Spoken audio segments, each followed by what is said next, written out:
Right. Good morning, everyone. Good morning. I'm Colonel Dave Wallace from the Department of Law at West Point, and along with my colleagues from West Point, Lieutenant Colonel Winston Williams, Professor Mark Wellman, and Professor Amy McCarthy, it is indeed our honor and privilege to be here and be part of this conference. Now, before I introduce our panel members today, I did briefly want to take a moment and say a special thank you to Doug Johnson, Alberto Mora, and to Avery Schmidt and the Carr Center and the staff of the Carr Center, not only for hosting this conference and all the hospitality that they have shown us, but also for having the opportunity to collaboratively work together over the past 2 years. Now, the credit for this entire effort, both the West Point effort and what we're doing here at Harvard, really belongs to the Carr Center. And this would not have happened, none of this would have happened, but for the inspired leadership and the tireless efforts of Doug, Alberto, and Avery. So on behalf of the entire West Point team, thank you very much. Thank you. Now, our panel this morning is entitled Military Consequences, Tactical Issues. It's intended to feature or highlight some of the best work coming out of the West Point workshop that we did last March.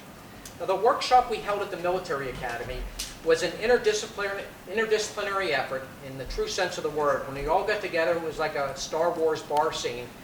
We had philosophers and historians and mathematicians and social scientists and lawyers and doctors all together.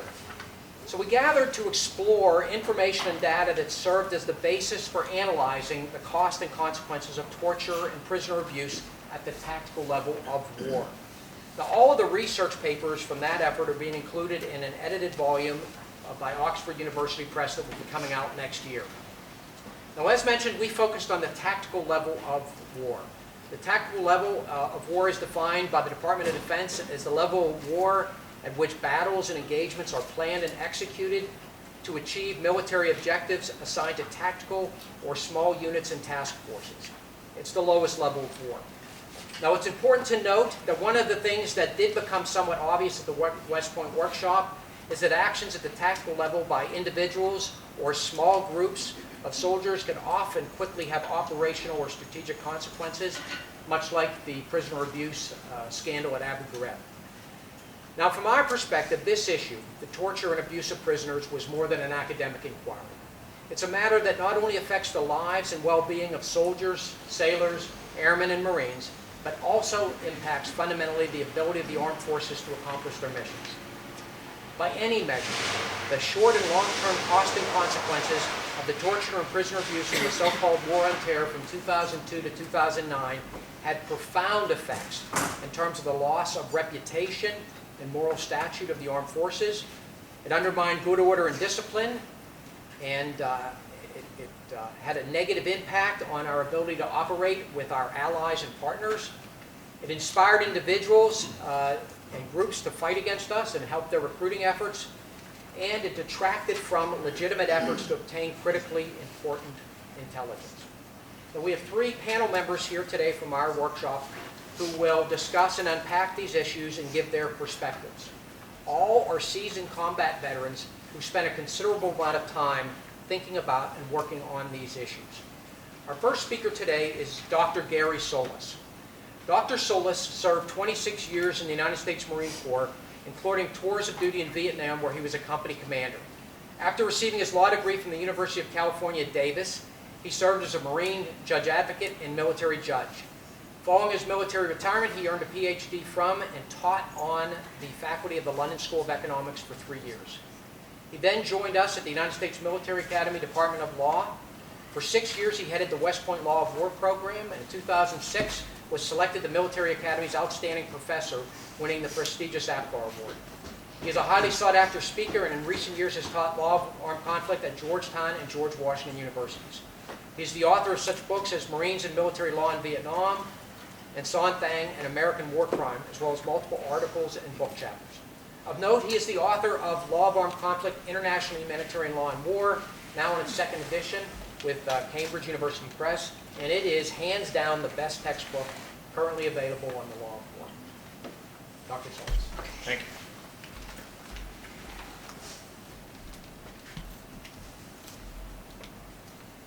Before my clock starts, I'd like to say something about Colonel Dave Wallace. I've known Dave for 15 years. Thank you. I've known Dave for 15 years. Gary, it would be helpful. Would it? You can't hear me.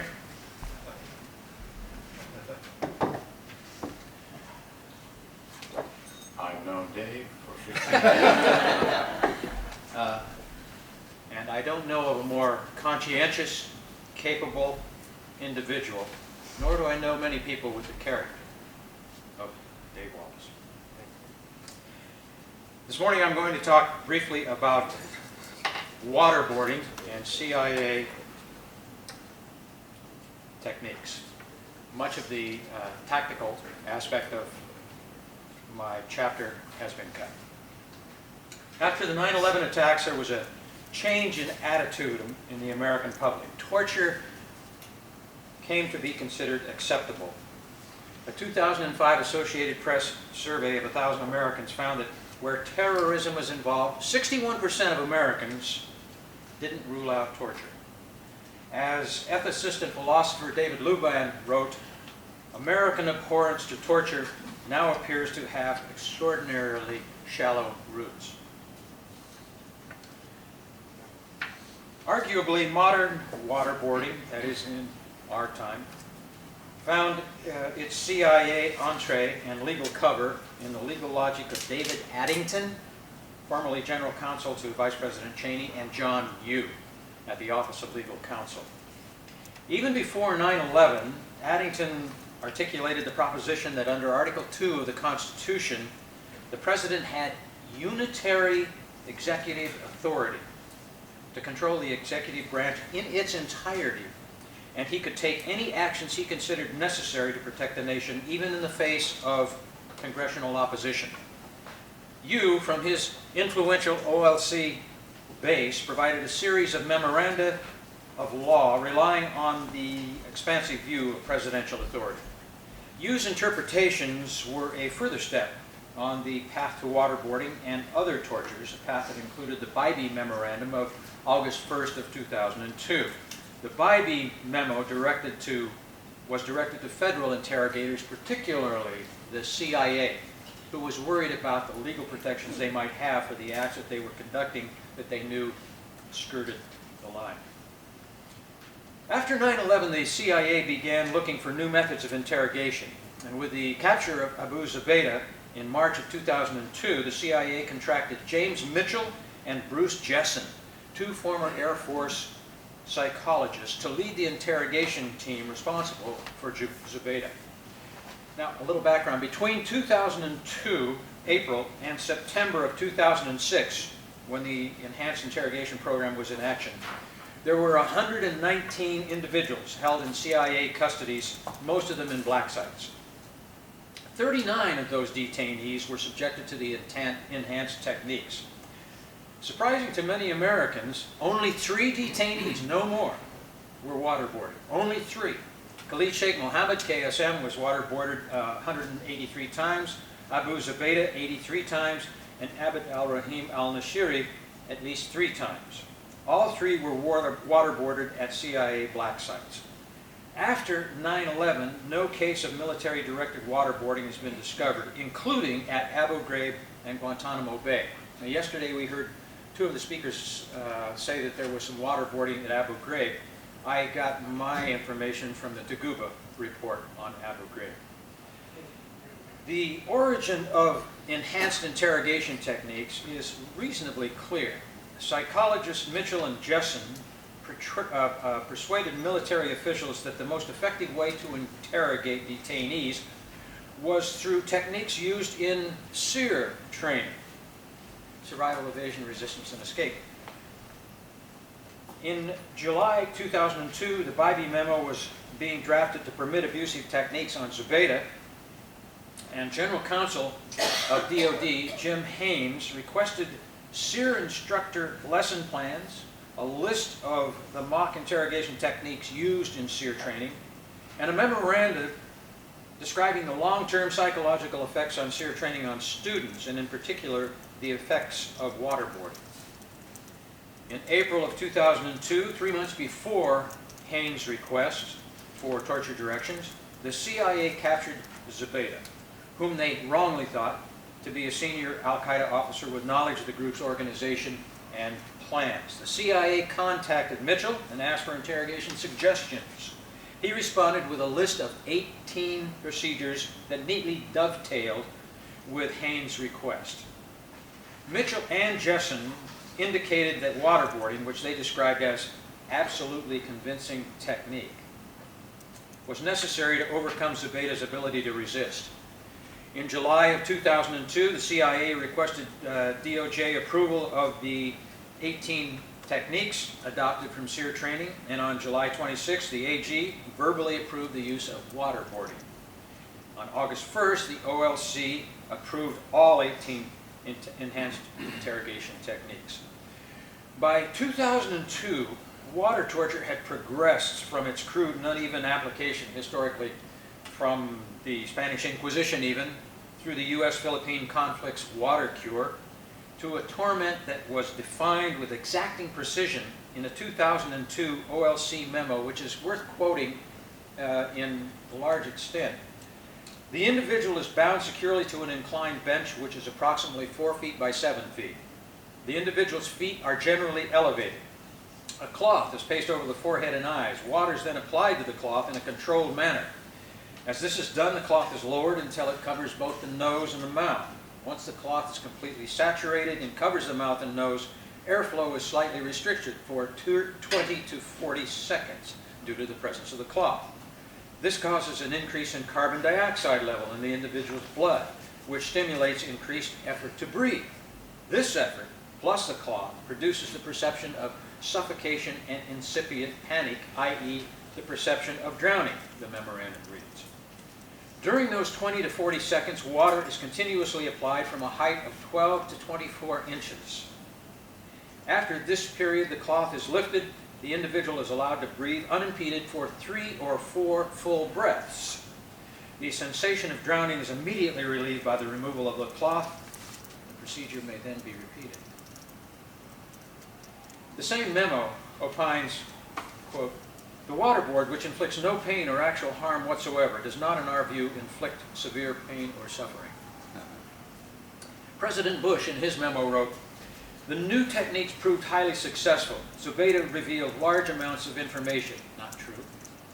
George Tenet asked if he had permission to use enhanced interrogation techniques, including waterboarding, on Khalid Sheikh Mohammed. "Damn right," I said. Abu Zubaydah didn't take well to his waterboarding.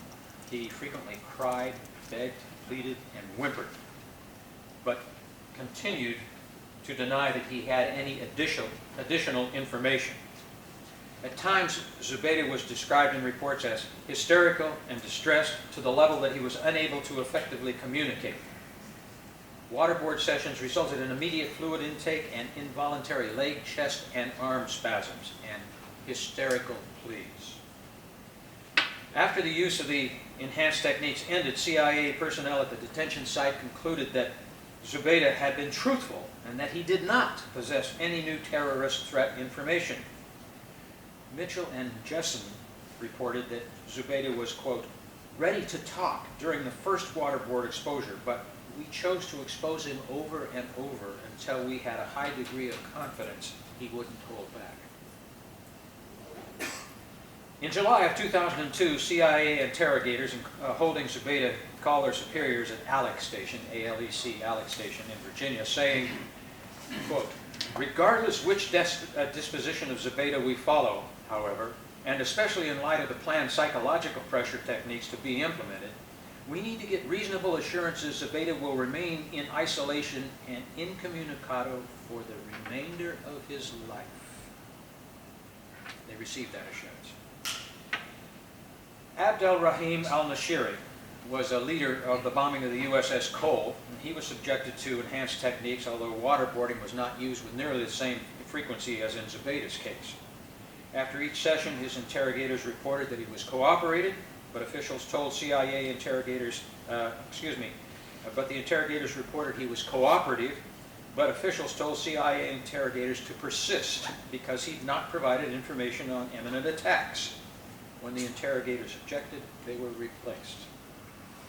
Al-Nashiri did not provide any additional threat information. KSM proved a difficult subject for his interrogators. Despite thrice daily waterboarding sessions, bracketed by other enhanced techniques, he apparently gave up very little actionable intelligence. Members of his interrogation team reported their belief that waterboarding was ineffective on KSM, saying he hated it, but he knew he could manage.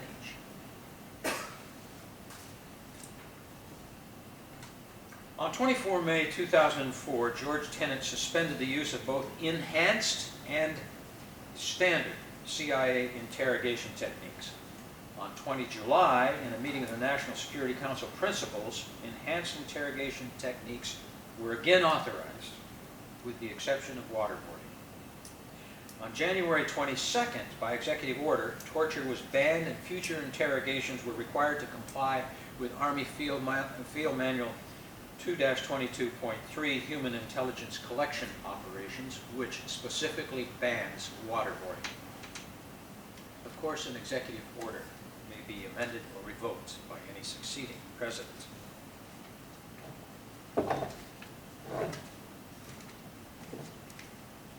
In April 2009, 4 top-secret memoranda from the OLC to the CIA's acting general counsel were released pursuant to a FOIA request, the torture memos. The 4 memos detail each CIA enhanced interrogation technique. On a televised talk show, the O'Reilly Factor, shortly after the torture memos were released, Karl Rove, Deputy Chief of Staff to President Bush, encouraged Americans to read the memos, saying, quote, "You'll be reassured about what your government was doing." He continued, "Now, all of those techniques have been ruined. One can only hope." Enforcement. Does waterboarding constitute the international and domestic and military offense of torture? Does it meet the CAT's definition of torture? Well, the answer to both questions to that is so clearly yes that it doesn't merit discussion. A greater question, I think, is who might be prosecuted for the tortures that included waterboarding? And the roster is lengthy, starting with CIA interrogators, contractors, medical personnel, supervisors, and superiors who engaged in, supervised, authorized, or ordered the torture.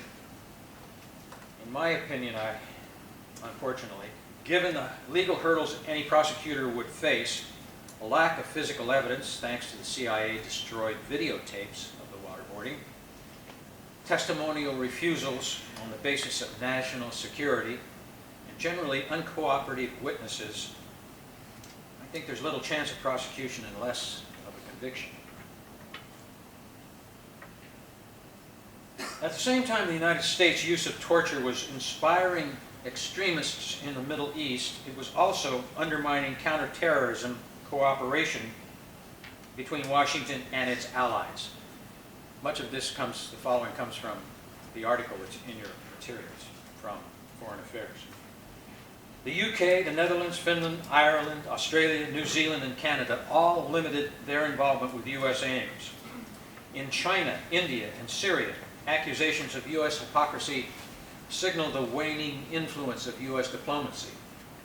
A torture policy that inspires and encourages extremists while undermining the cooperation and involvement of allies is a significant burden that lessens national effectiveness in countering terrorism. So, some may ask if waterboarding worked. If the definition of worked is the production of timely operational intelligence that made the United States, its citizens, national interests, and allies safer from attacks by non-state armed opposition groups, the great weight of evidence is that waterboarding was an utter failure. But did it work? misses the point, does it not? And it's largely an irrelevant question. The question is, are we going to be a nation that tortures its prisoners? Can we ever put an end to torture practiced by our military and/or civilian leaders? Yes, I believe we can, and I believe the armed forces have shown one way to do so. On 18 March of this year, 2 Marine Corps drill instructors, DIs, harassed a Muslim recruit to his death by suicide. The Marine Corps procedure for suspected recruit maltreatment was quickly initiated. The 2 DIs were suspended from duty. A high-ranking investigating officer was appointed. Sworn written statements were taken. Evidence, such as it was seized and examined.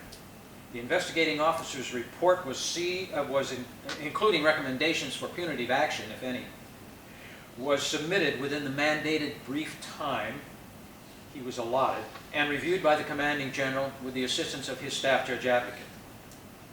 Even before a decision whether or not to charge the DIs, their commanding officer was relieved for cause. Not suspended, but relieved. That officer's career is over. That commanding officer's commanding officer was also relieved for cause, as was his enlisted advisor, the battalion sergeant major. 2 more careers ended in disgrace.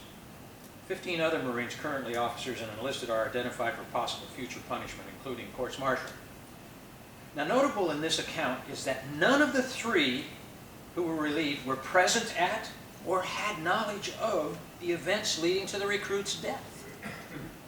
Why were they relieved then? Because the armed forces expect their officers and NCOs to know what's happening in their units. If something untoward happens that they didn't know of or foresee, the investigator's question becomes, should they have known or foreseen the possibility of deadly, dangerous, or service-discrediting events through conscientious oversight and supervision? If so, those commanders may be punished. The correlation to torture is clear. You missed breakfast. The military response to discovered wrongdoing outlines a model for government agencies, I believe, probably requiring federal legislation to install. When torture is credibly charged, those with alleged involvement should be suspended from their duties, no matter how senior or classified their positions. Their superiors, those superiors who knew or should have known, should be similarly immediately suspended. The AG, or the U.S. Attorney for the jurisdiction, not the IG of the agency involved, should appoint an AG prosecutor or an AUSA to investigate with a reporting deadline within a date certain. Upon finding culpability, federal charges should be required and prosecuted to judgment. In my opinion, until there is a realistic possibility of federal conviction and confinement, no presidential profession of abhorrence of torture, no congressional vow to take swift and stern action, no federal law will have any deterrent value. Now, this simplistically stated course could be implemented if the political will were present. If such a course can be implemented in a military bureaucracy governed by Title X, is there any good reason why it could not be implemented through Title VI, Domestic Security, or Title 50, War and National Defense? In 2015, 6 presidential candidates last year voiced a willingness to order waterboarding if elected. A 2016 poll found that nearly 2/3 of the Americans still believe torture can be justified to extract information from suspected terrorists. It's little surprise that political will is lacking, because American abhorrence of torture is indeed extraordinarily shallow.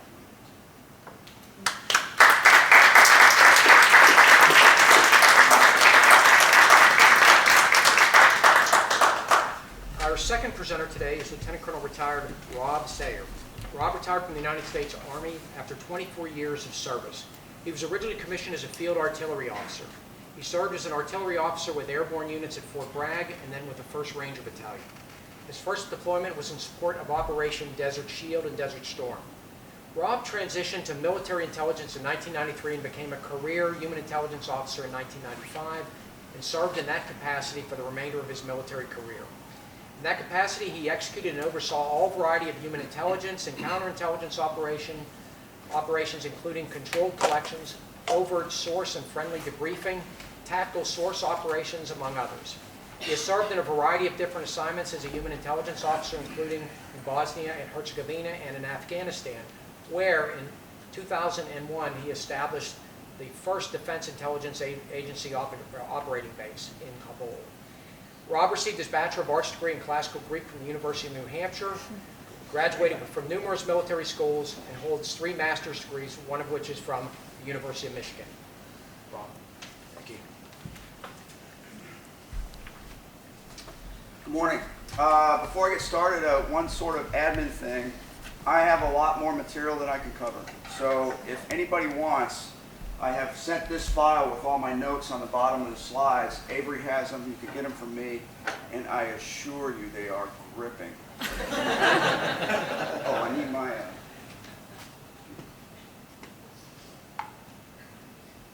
we go. All right. So a little, you heard that, like as Dave said, that I've done the full range of human activities. The way that the Army considers interrogation, and actually the British military and the Marine Corps as well, is that it's one of a range of human activities, including various kinds of source operations, debriefings of friendly travelers, and all sorts of things. All these things have in common is a collector across from a source trying to get him to tell him something. Interrogation, frankly, is not even the most difficult of these activities. It can be a challenge, but there's also a lot of advantages for the interrogator. So before I go on, a couple other things. I'm going to focus mostly on the U.S. Army. However, I'll draw examples from all sorts of different places, and a lot of this applies across the range of agencies that do this stuff. And please, during the questions period, ask anything you want about that. And a final thing before I move on, I had 3 years of experience in the Balkans in this business. And everything that you see that we talk about in these sessions was foreshadowed in the Balkans. There was no torture in the Balkans, but there was a lot of really, really poor practices and other things that as I'm going to describe for Afghanistan and Iraq. These things were all present in the Balkans, and I dealt with a lot of them, and it was not, in the end, it shouldn't have been a surprise to me at least that a lot of these things happened. So the reason that an operational perspective matters is because what you need is not somebody who can tell you what you're allowed to do, but somebody who can tell you what you ought to do. How do you get somebody to tell you what you want to know?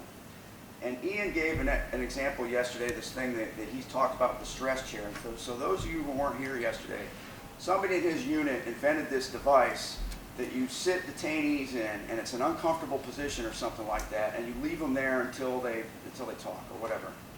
And the reaction to this, which he didn't go on to talk about, was that they took this thing. So I guess some soldier thought of this, put it together, showed it to an NCO or something, if I'm not mistaken. And the NCO's reaction, this is supposed to be the guy who's the expert on this stuff in the unit, is, well, let's take it to the lawyer and see if it's okay. All right. That is completely the wrong answer. The right answer is, get that thing out of my sight. Why don't you take it back to your hooch and you sit in it and you are now not allowed to do anything but answer the phone around here. So that's why the operational perspective is important. Another remark that came out yesterday that I thought was right on the money and that I wish I had thought of was when somebody referred to the meeting of the CIA officers who worked Russia, and how one of those officers, in speaking about this issue, said that, you know, they made a mistake. They looked at this as a problem of force when in fact it's a recruitment problem. And that is exactly right. An interrogator is supposed to be recruiting that detainee the same way that an agency case officer in Moscow is going to recruit, if he's lucky, an SVR officer or something like that. It's fundamentally the same problem. The point, in Moscow, you have to do all sorts of things to make sure you're not under surveillance and a whole range of other activities. In the end, you end up talking to somebody like this, right? He's right in front of you and you're talking to him to get him to do what you want. In the interrogation booth, it's the same thing, except you set the time for the meeting and the guy has to be there. And the rest of it is really fundamentally the same. So, one other thing is that really came, let me go to the next one. So this is how the Army, I skipped a slide, excuse me. There we go. I'm not going to stay on this very long because I'm going to come back to it. But this is the sorts of costs and consequences from an operational perspective that come out of these activities, that come out of torture and abuse. It's a squandered opportunity. Every time you have a detainee or any kind of human source in front of you, that's an opportunity to collect intelligence. And if you're putting the gloves on, or taking the gloves off, and doing, doing the bad thing, you're not collecting intelligence, you're doing something else. We'll come back to all of this. There we go. So, the way that the Army went into Afghanistan and Iraq, there were two fundamental problems. The biggest problem was that the interrogator career field, or as we call it in the Army, the military occupational specialty, was open to first-term enlistees. And there was no screening for suitability for doing this work. And so what you end up with is, if anybody here is young enough, somebody might be, and wants to be an interrogator, I'm sure that somewhere within about half a mile of this place, there's a U.S. Army recruiter office, and you could walk in there, and after the guy asks you if you want to be in the infantry, you say, no, I want to be an interrogator, and you're in. And that's really the process for becoming an interrogator in the Army. And what the problem with this is that there's no screening for suitable personalities. So we all know those people who are not people persons. And you can easily end up with one of these people in the interrogation booth, and I've seen it happen. So, and especially when somebody's 20 years old, 22 years old, 24 years old, and I know that I could not have done this work when I was 22 years old because I was sullen and confused. Now, of course, I'm quite good at it, but I'm not sullen and confused anymore. So, and that's really the point. It's a matter of youth and inexperience don't do this and don't work in this. So, just to give an example, the first guy that I talked to on my first deployment in Afghanistan regularly, he was not a detainee, but he was another sort of human source. And this guy was a graduate of the Frunze Military Academy in Moscow. During the Nabibullah government, or anyways, the last of the governments that the Soviets supported, he had been an officer in the Afghan army, and they had a close relationship with the Soviet Union, and this guy was a graduate of the Red Army's equivalent of the War College, I suppose. And so this guy has also now survived through the Taliban time. And there he is, and picture a 24-year-old guy from some small town in the United States trying to talk to this guy and get somewhere with him. It's just not going to work.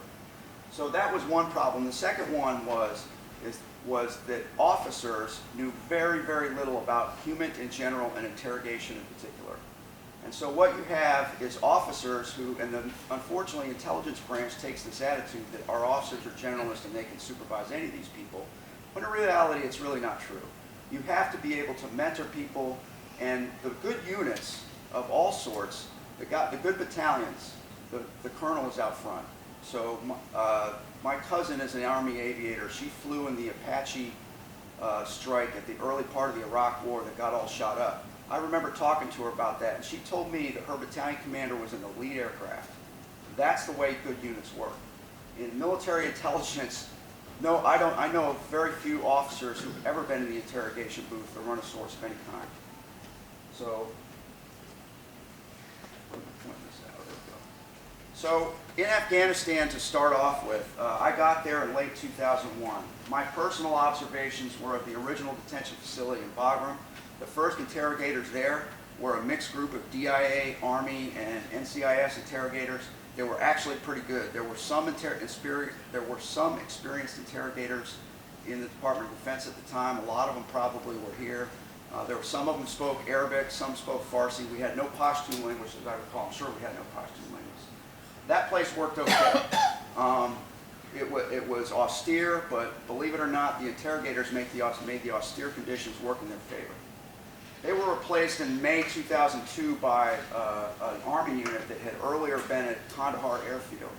And things immediately got somewhat worse. These guys, at the very least, decided that they were going to do everything they could to adhere to the Geneva Conventions because that's what they'd been told to do. But what they also did was try to take the work that they were doing and push it up against that line to do what they could do in the matter of being rough. And again, from an operational perspective, there was no one there to tell them, look, don't even go in the direction of that line. You should go in the opposite direction and as fast as you can. And as a note, and so that unit left, and the subsequent unit that came in had a starting point from the unit that had just taken off and had some rough procedures. They got even rougher because of where they started. They wanted to go even further. And by the end of 2002, they had killed 2 detainees. Shamefully, as you see there on the bottom, that unit that killed 2 detainees within a year is setting up the operations at Abu Ghraib. And that's just, well, I don't need to say about that. So. This is the way, if you ask me, from my personal observations and from reading, about other things that I didn't see, this is the way that it started. You have, like I described, young and experienced interrogators. You have officers who don't understand the business. And you have very, very intense pressure for intelligence, especially just as my personal experience in Afghanistan. The deployment to Afghanistan was completely unexpected. And as a result, nobody knew anything about the country. When I got there, I was handed a Soviet map of Afghanistan. Fortunately, I read Cyrillic, so it wasn't a big issue. But a whole lot of people are looking at these really excellent Soviet maps. But because they have the pressure, they don't have the operational guidance to explain to them what they should do. What they do is go into what they think they ought to do, and it becomes abuse and torture. This right here, in my personal opinion, this is the core of this whole problem. Even if you don't know what you ought to do, you at least ought to know that you're not supposed to beat people. You're not supposed to pour water on a cloth on their face and all that stuff. Instead, people have an idea of these activities that is centered on the idea that we have to be tough. And it's not limited to interrogation. I mean, the toughness discourse went all the way through the national discourse on many, many matters during these years. But I'm only a barracks psychologist. But I know enough to know, I heard so much of this over the years. And I'll give you a specific example. That unit that killed the 2 detainees at Bagram, they came in, their leadership came in before their deployment, and I just happened to be in the facility that day. And they were I'm not sure I remember this exactly correctly, but there were 2, it was an officer and a first sergeant from that unit that was coming in, watching the reception process for a detainee who some SEALs had just wrapped up. So the reception process was actually quite clever. I can describe that during questions if anybody's interested. It was very, very clever. But they watched this, and this process was something I wouldn't have felt bad having my mother watch. And they watched this, and the detainee gets led away, and I'm standing there, and I'm in civilian clothes and a beard, so they had no idea who I was. And they're talking to themselves, and like, well, when we get here, we got to toughen this place up. So I strolled over and casually introduced myself, and I said, who are you? And they told me that they were, and I said, look, just don't blow this, all right? This place is kind of productive right now. It could be better, but don't. This is one of the things they do well, and they both looked down their nose at me, and of course, we know what happened later. This thing right here, the middle bullet about being too nice to the prisoners, this is one of the things that is another aspect of the problem. Major General Miller, who was, of course, the Guantanamo commander, for some reason, the United States government found it okay to put an artillery officer in charge of Guantanamo.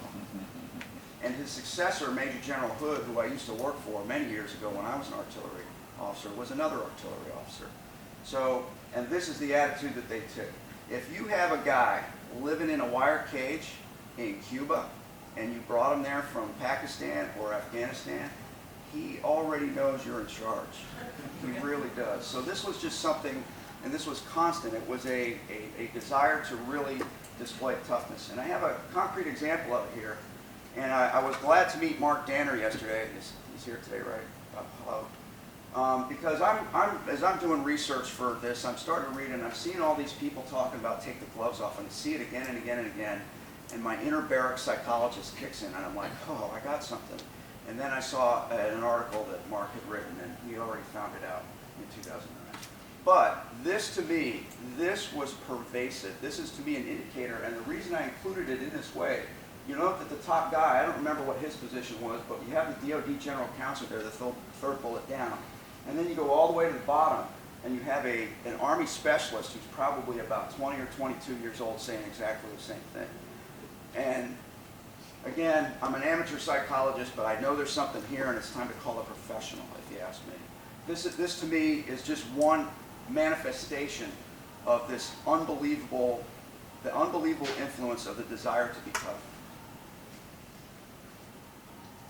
So I was glad to hear Doug Pryor yesterday talk, because his unit was 1st Armored Division, and they did not do things this way. You see these other ones, I'll probably know about most of these, but I'd like to highlight the Iraq Survey Group. Because of all the intelligence units in Iraq, they were easily under the very most pressure. Because if you remember, those were the guys, they were supposed to look for the thing that wasn't there. And it's really, and in other words, they were looking for the weapons of mass destruction that just turned out not to exist. So here you are, you're an intelligence unit, your superiors are insisting, yes, they are there, and go find them, and you're looking at some detainee, and you're asking him, where are the WMD? And he says there aren't any, and so so this creates a tremendous amount of pressure. The commander there, General Dayton, General Miller came to visit him and suggested why don't you start sleep deprivation and a whole bunch of other things.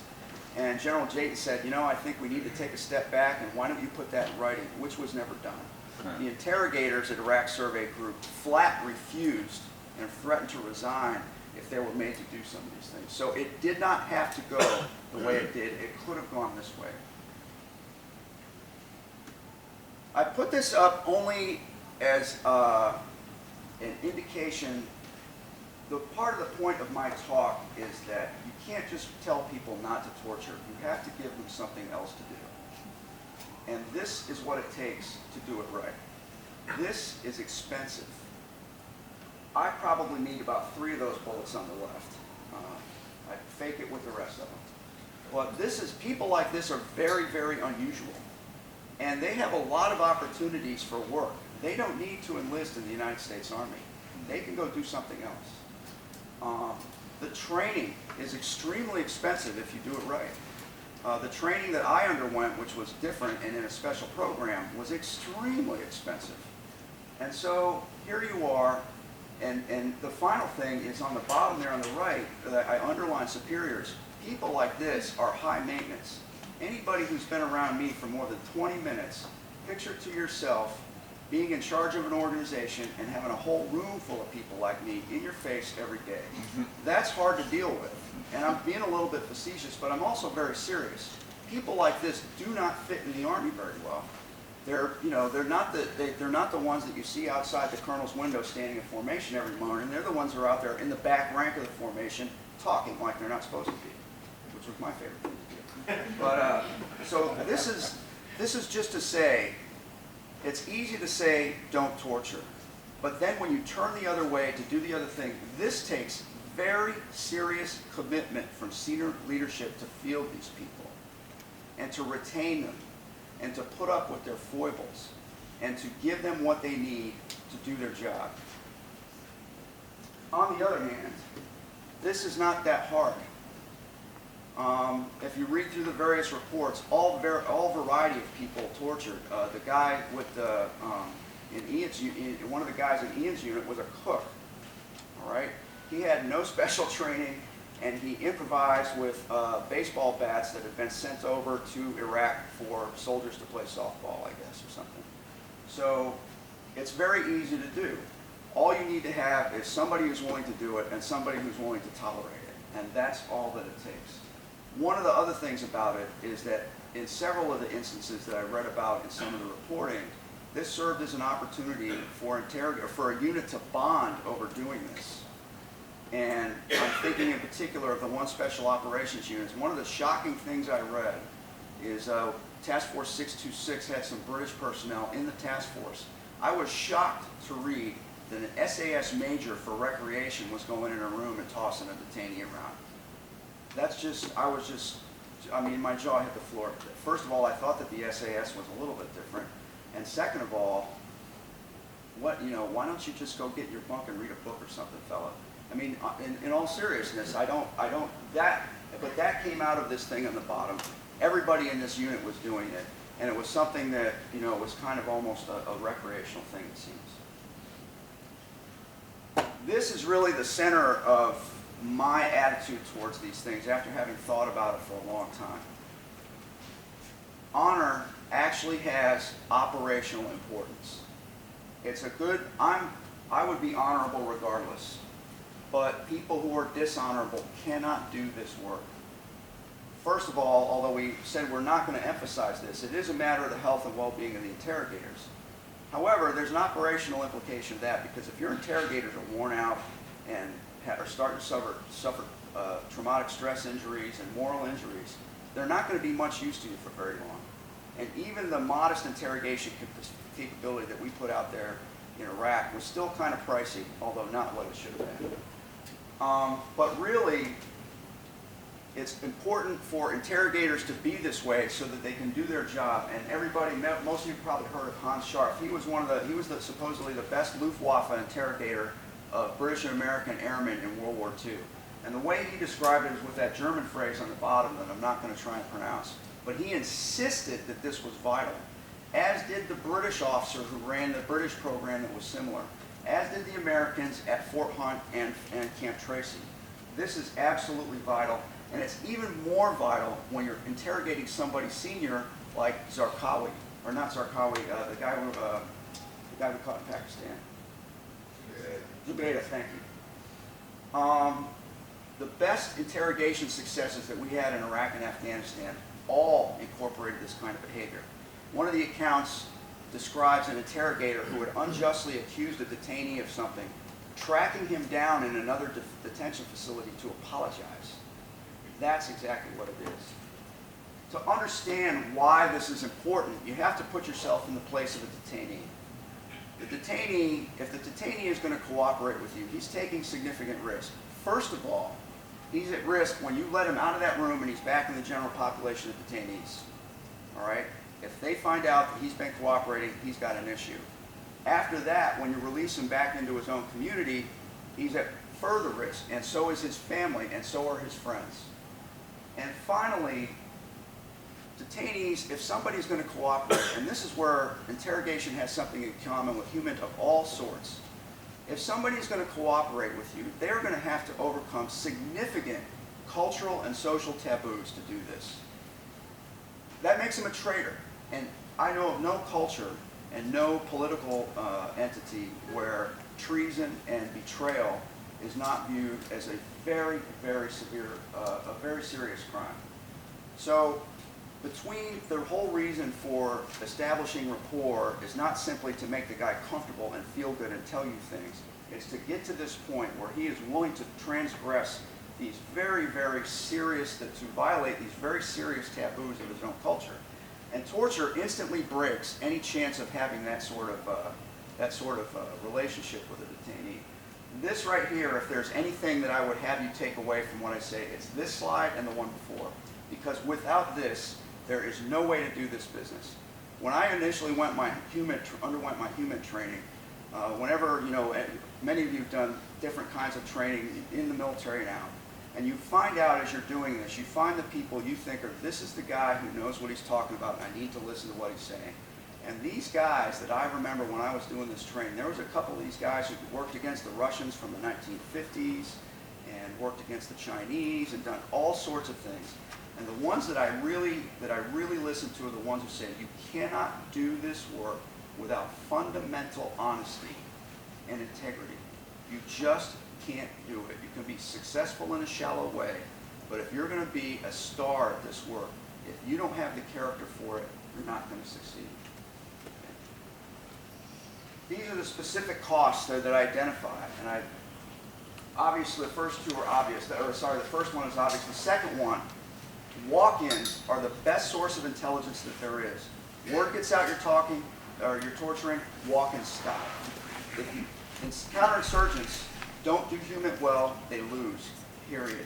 The ones that win, it's a necessary ingredient, although not sufficient. And then there are these institutional costs. One thing I will point out is the manual for this stuff that we had going into the 34-52, which we used starting out. That thing had 2.5 pages of discussion of regulations and legal matters. Its successor manual had 18. That's a backward step. Last thing is, I'd like to compare this with what the combat arms guys did. They had a real problem starting out in Iraq. Overuse of firepower, no consideration for the population. We were a failure. Those guys remade themselves. They changed their equipment, they changed their doctrine, and most importantly, they changed their attitude. The intelligence guys did not do the same thing. They cleaned up torture more or less, but they kept doing what they were. And they had no opportunity to change because of this business with torture and what happened with it. And that, to me, was a real loss. The best preventative for future torture, in addition to the other thing, inculcate a sense of honor everywhere. Remembering that honor is not only something that is good in and of it for its own sake, but it's something that has an operational utility. If you can't be honorable, you can't do this work. And I'm out. Thank you.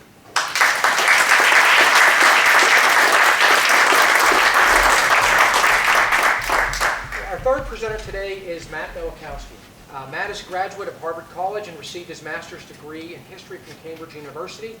After graduating from Columbia University School of Law, he joined the Army, where he served for over 7 years. Among his assignments, he served as a military prosecutor for the 17th Fires Brigade and the 2nd Stryker Brigade. After deploying to Kandahar, Afghanistan, where he served as a military prosecutor, operational law attorney, and role of law attorney for the 2nd Stryker Brigade, he was assigned to the United States Military Academy at West Point. That's where I met Matt. Matt at West Point taught our core course on constitutional and military law, and as a supervisor I get to go in and watch him teach, and he was an absolutely spellbinding teacher, the kind of teacher that the cadets will remember forever. In addition to teaching at West Point, he was also the coach of the women's crew team, which means he was down at the Hudson River every morning at 5 a.m. working with the team, and he led them to their most successful season ever. Matt has currently left the active duty in the Army, and he's assigned as a management consultant for McKinsey and Company out of their Boston offices. Matt.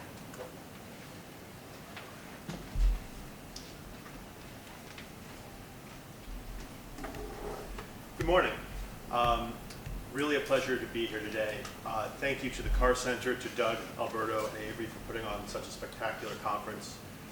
In particular, I need to thank Alberto again. For those of you who weren't at the West Point conference, some of the data that I'm going to discuss today would not be available but for Alberto managing to kick it out of NCIS through some old contacts. So thank you again. Colonel Wallace, thank you for the introduction. It's really a pleasure to see everybody from West Point. For the last 3 years, it really was a home for me. And apparently I enjoyed it so much that the thought of going anywhere else in the Army made me a civilian. So here I am. My presentation at West Point focused on two separate research streams. One, I looked at a case study of abuse. In fact, the case study that Rob and Ian just mentioned about prisoners being beaten with baseball bats, which is a very useful case study because the CID investigation contains a slew of sworn statements, including from the two soldiers who were the perpetrators, with multiple that they confessed and they gave multiple explanations for why they did what they did. So it's a good exploration of sort of the psychology of abuse. The second research stream was looking at the military justice databases that exist, which are relatively limited, and trying to come to some sort of scope for the total abuse that occurred in Iraq and Afghanistan. Now, rather than recap those presentations, I thought I'd try to sort of tie them together and offer a few hypotheses that might come out of my research with two provisos. The first proviso is I'm talking about abuse, and abuse does not necessarily equal torture. Torture is a subset of abuse, but it clearly is a wider concept. A soldier who punches a non-combatant is committing a crime, committing an abuse, but may not be committing torture in the legal sense. Nevertheless, I think this wider lens is useful for really two reasons. One, clearly one reason we study this is to prevent torture. And so torture is on the abuse spectrum. Abusive cultures are ones that likely condone torture. And so if we can learn how to limit abuse, we are at least striking potentially at some of the roots of torture. I think that's the ultimate purpose. Now, what are the two broad hypotheses I'm going to offer today that I think are in the data? The first is that leadership matters, and the second is that military justice matters. Now, to the veterans and soldiers in the room, when somebody says leadership matters, that probably sounds trite. And it sounds trite because pretty much anything in the military that goes wrong, the answer is leadership matters. Oh, the food showed up late, leadership failure. Your soldier failed a PT test, leadership failure. What particularly irritated some commanders I used to advise, your soldier over the weekend when he's not around you gets drunk and gets arrested for drunk driving, leadership failure. So it's almost a cliche in the military, but I think I can put a little bit more weight to that concept. And if you'll indulge me in an anecdote, I'll try to get at that. The anecdote is that when I was a military prosecutor, we used to sit around our offices and we had a saying. And the saying was, it's always an E4. What does that mean? That means we would be reading case files and invariably we'd ask each other, what's the guy's rank? And almost always the answer was E4, which in the Army is the rank of specialist. Now this is not an enormous surprise because specialists are the most common rank in the Army. But it was beyond that. We felt it was disproportionate. I mean, it was almost always an E4. And we decided that E4s were not scared like privates, but they weren't mature or leaders like sergeants.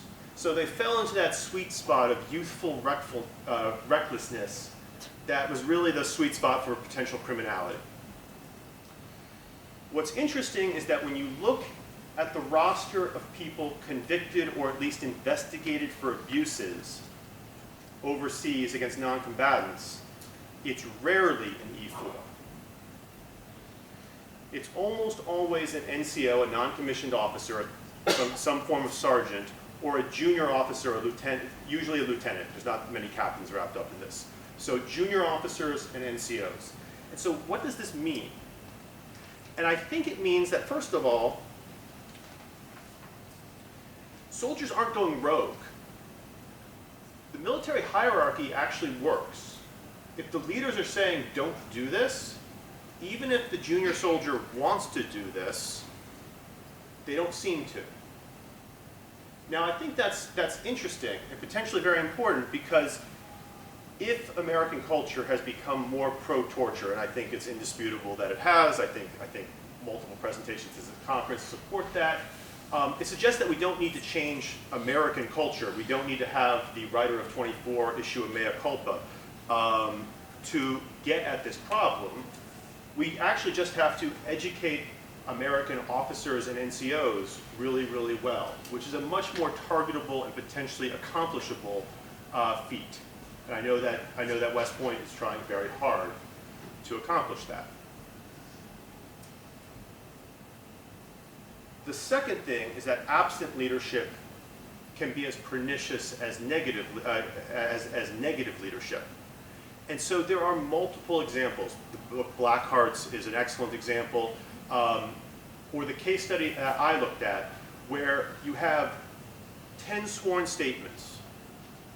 This is what happened. This is who I was interacting with. At no point do any of the soldiers giving sworn statements reference their lieutenant or their captain. Officers are unmentioned. It's the dog that isn't barking in the case, actually. And that is shocking. So somebody in the military, that's shocking that at no point do you have two sergeants committing abuse and the lieutenant doesn't even pop up.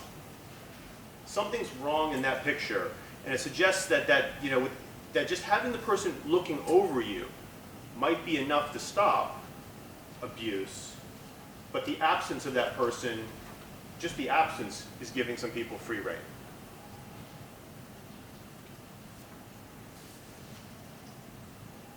I also said that military justice matters. Now, as a former JAG, I do think the system works. There are commanders and prosecutors take these cases to court-martial. These cases are investigated. These cases are punished if they're reported. That's a separate issue. I'll talk about that in a sec.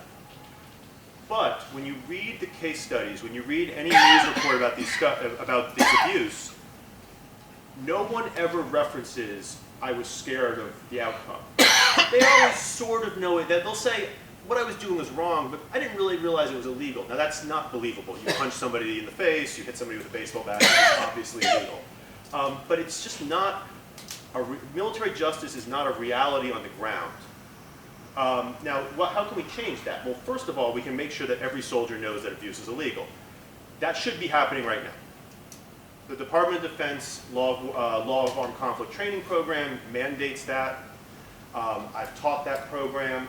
Now, admittedly, it's a standardized PowerPoint package, which probably means that it's somewhat dependent on the ability of the instructor to bring it to life and not just click through the PowerPoints. But every soldier should be getting that training. The second point is you can always up the deterrent value of military justice.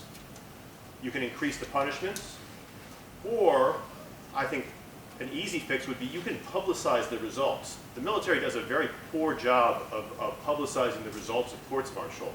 But there are a number of people convicted of abuse that people in this room have never heard of. I'm not talking Abu Ghraib or Bagram. Low-level abuse. There are convictions that just get lost in the weeds and get forgotten, and that if soldiers knew about, that might have some deterrent effect. I want to leave some time for questions. I'll simply summarize. The other thing I was looking at was this scope question, and I was looking at the idea of there are roughly 200 Army, Navy, and Marine cases that had probable cause determinations made against them. So somebody said probable cause that abuse was committed between roughly 2003 and 2014.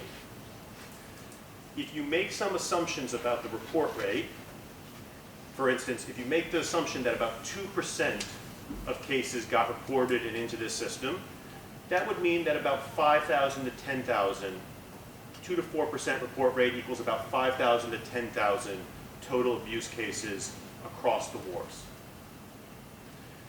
After the conference in the spring, somebody pointed out to me that there was a mental health assessment team from 2006. In fact, the mental health assessment team asks questions to soldiers from 2004 to I think 2013, basically trying to get at, are soldiers stressed? Are they thinking about committing suicide?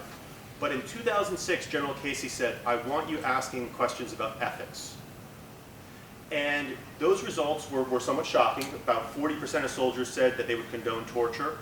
About 60% said they wouldn't report a fellow soldier for committing a crime against a non-combatant. And about 5% said, I hit or kicked a non-combatant. Now, if you extrapolate that 5% and make a few assumptions, you can end up getting, I got to a figure of about 36,000 abuse cases across Iraq and Afghanistan. Now that's making two assumptions that I think are flat out wrong. One, that Iraq and Afghanistan had equal levels of abuse. For a variety of reasons, I think Iraq was more abusive.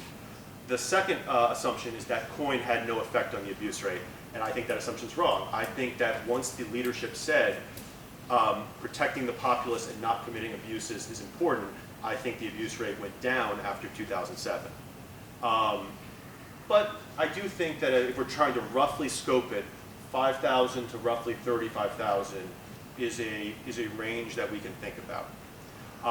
I'll conclude on the note that the Mental Health Assessment Survey from 2006 is a lost social science opportunity, and perhaps a lesson learned for social science, which is that in 2007, those questions were repeated, but then published in a form where it does not allow comparison with the 06 numbers.